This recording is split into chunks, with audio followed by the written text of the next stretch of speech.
அதிசயங்கள் செய்கிறவர் நம் அருகில் இருக்கிறார். அற்புதங்கள் செய்கிறவர் என்றும் நமக்குள் வசிக்கிறார். நெகேமியா 1:4.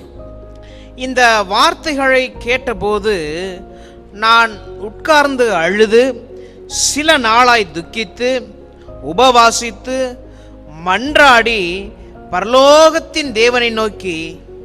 நெகேமியா அந்த சூசான் அரண்மனையில் இருக்கிறார். அப்பொழுது வழக்கமா நடக்கிற ஒரு நிகழ்ச்சி என்னன்னா, யூதாவிலிருந்து, அதாவது எருசலேமிலிருந்து அநேகர் வருவார்கள், போவார். இது வழக்கம். அவரிடத்துல சுக செய்தியை விசாரிப்பதும் வழக்கமா இருந்தது. அப்படித்தான் ஒரு விசை சில மனிதர்கள் யூதாவிலிருந்து வந்தார்கள். அவரிடத்துல நெகேமியா அந்த சுக செய்தி விசாரித்தார். எருசலேம் எப்படி இருக்குது, ஆக மனுஷங்களாம் எப்படி இருக்காங்க விசாரிக்கிறார். அப்படி விசாரிக்க காரணம் தேவன் மேல் வைத்த அந்த அன்பு, தேசத்தின் மேல் வைத்த அன்பு.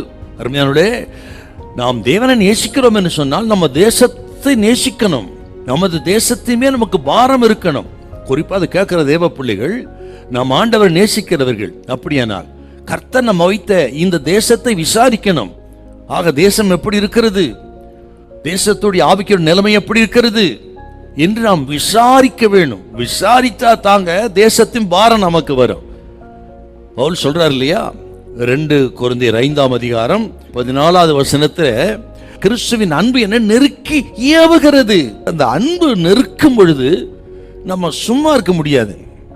தேசத்துக்காக அப்படி நம்ம பாரம் கொண்டு ஜெபிக்கணும். நமது தேசத்துக்காக பாரப்பட்டு விசாரிக்கிறவர்களை கர்த்தர் தேடுகிறார். ஊழியக்காரர்களா இருக்கலாம், நீங்க விசுவாசிகளா இருக்கலாம். ஆக இன்றைக்கு உங்களோடு தான் கர்த்தர் பேசுகிறார். நமது தேசத்தை குறித்து, நம்ம குறித்து ஒரு பாரம் நமக்கு உண்டாகும். இன்னொரு வார்த்தை நான் சொல்றேன் உங்களுக்கு, இந்த ஒரு சாதாரண நிகழ்ச்சி பெரிய வேலைக்கு துவக்கமாக மாறிவிட்டது. ஆண்டவருடைய பெரிய வேலையின் துவக்கம், அது ஆரம்பம் அற்பமாகத்தான் இருக்கும்.